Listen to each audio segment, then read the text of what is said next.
The Atharvaveda, hymn 11.4, 26 verses.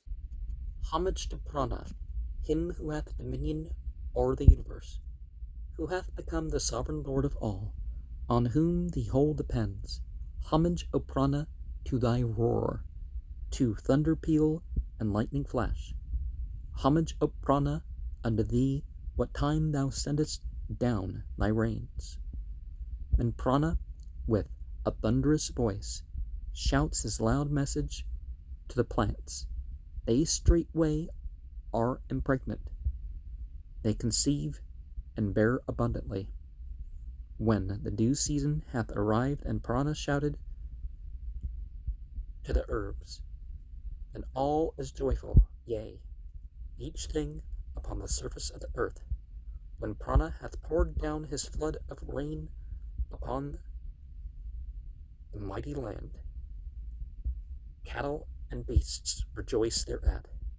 Now great will be our strength, they cry. Watered by Prana's rain, the plants have raised their voices in accord. Thou hast prolonged our life, they say, and given fragrance to us all. Homage to thee when coming nigh, homage to thee departing hence. Homage, O Prana.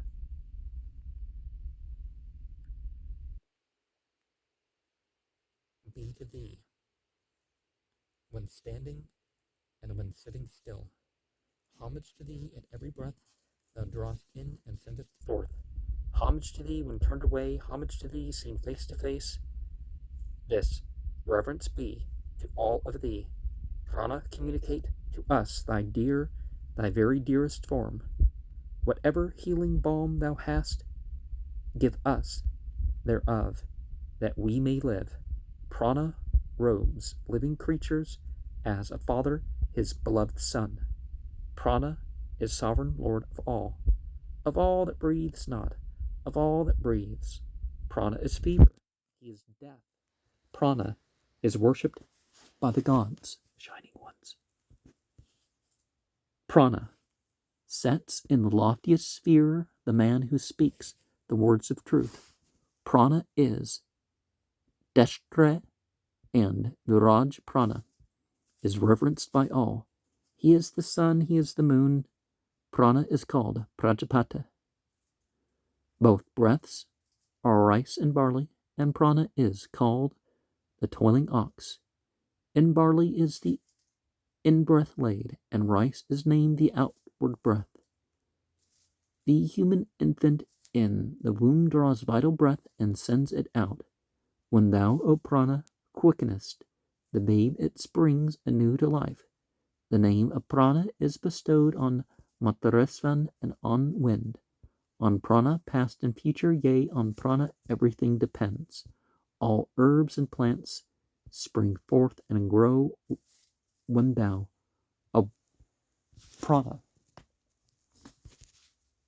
quickenest. Plants of Atharvan, Angeras, plants of the deities and men. When Prana hath poured down his flood of rain upon the mighty earth, the plants are wakened into life. In every herb that grows on ground, the man who knows this truth of thee, O Prana, what bears thee up, to him will all present their gift of tribute.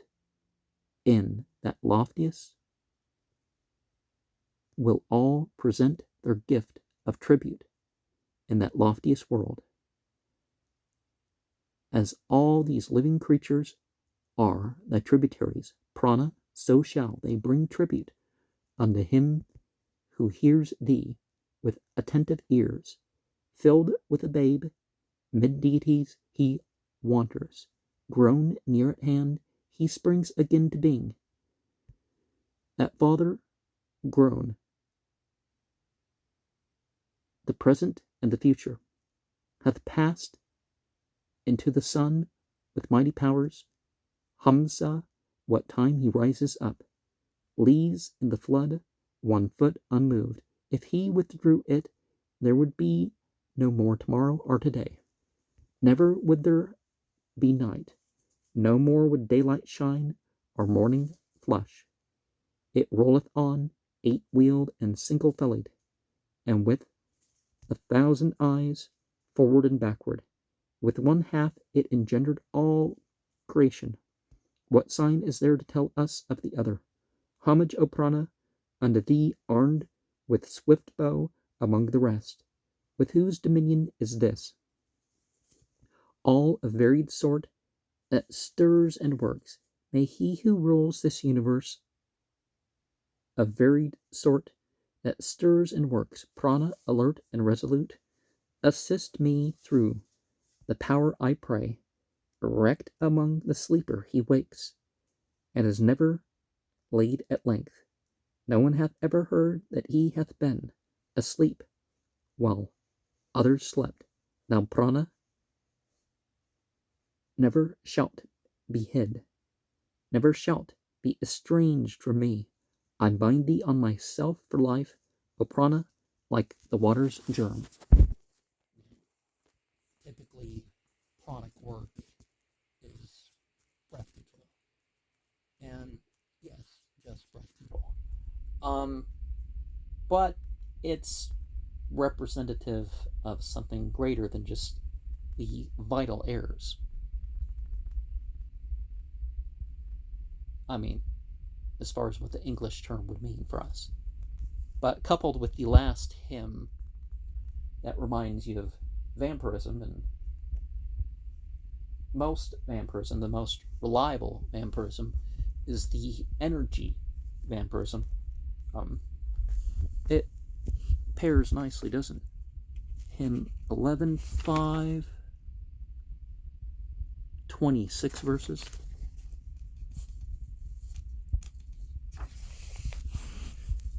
Stirring both worlds, the Brahmachari moveth.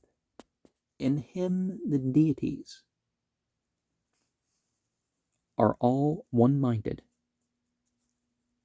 He hath established firmly earth and heaven. He satisfies his master with his fervor. After the Brahmachari go the fathers, the heavenly hosts, all gods, unfallen angels, in separate order. After him too have the Gandharvas followed. 30 and 3, 306,000. He satisfies all gods with his devotion. The master, welcoming his new disciple into his bowels, takes the Brahmachari. 3 nights he holds and bears him in this belly. When he is born, the gods convene to see him. This log is earth. The second log is heaven. He fills the air's mid-region with the fuel. With his zone, the Brahmachari contends the worlds with labor and with fervor. The Brahmachari, earlier born than Brahma, sprang up through fervor, robed in hot libation. From him sprang heavenly lore, the highest Brahma, and all the gods with life that lasts forever. Lighted by fuel goes the Brahmachari, clad in black buckskin, consecrate, long-bearded. Swiftly he goes from east to northern ocean, grasping the worlds, oft bringing them anear him. The Brahmachari, fathering per world, waters, Viraj, Prajapata, and Parameshtan, lay as a germ within the immortal's bosom, then became Indra, and destroyed the demons. The master fashioned both these cloudy regions, profound and spacious pair, the earth and heaven. The Brahmachari guards them with his fervor. In him the deities are all one-minded. The Brahmachari, first of all, brought hither this ample earth as alms, and heaven above it.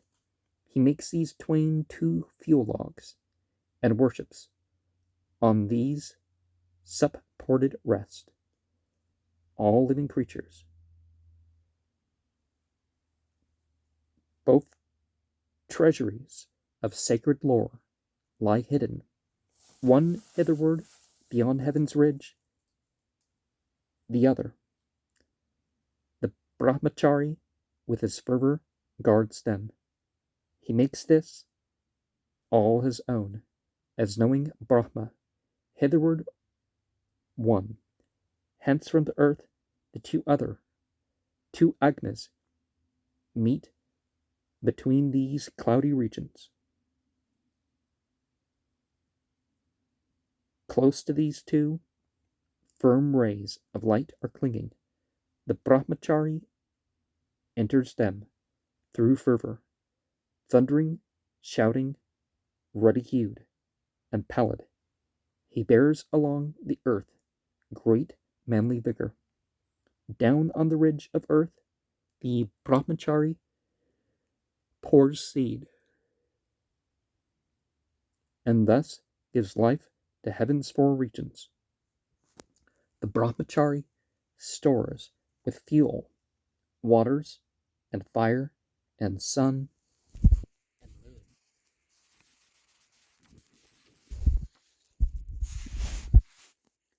And Mataresvan, the water's lights, move separate in the rain cloud. Man, rain, and water are their molten butter. The master is death, Varuna, Soma, the plants of earth and milk. The thunderclouds were men of war. By these this heavenly light was brought.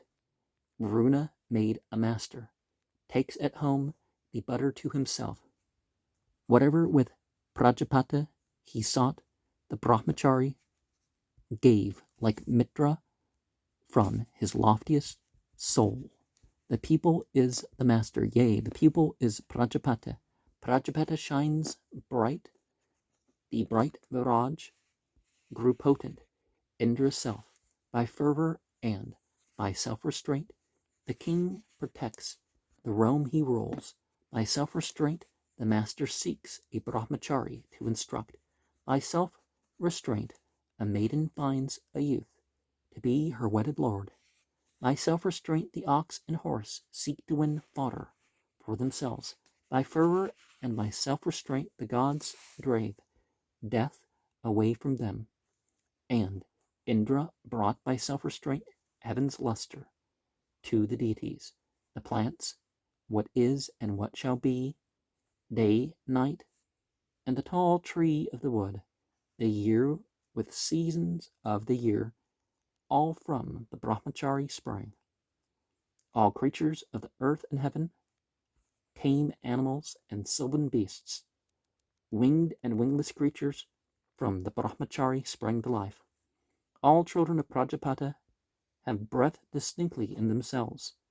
The Brahma that is stored within the Brahmachari guards them all, piled up on high but never yet ascended. That power of deities is bright shining from that spring heavenly lore, the loftiest Brahma and all the gods with life that lasts forever.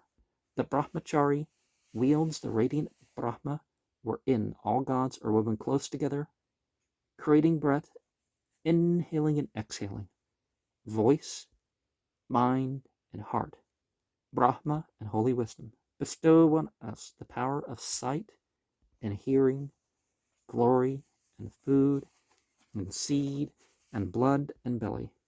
These standing on the flood, a Brahmachari formed, practicing in the sea.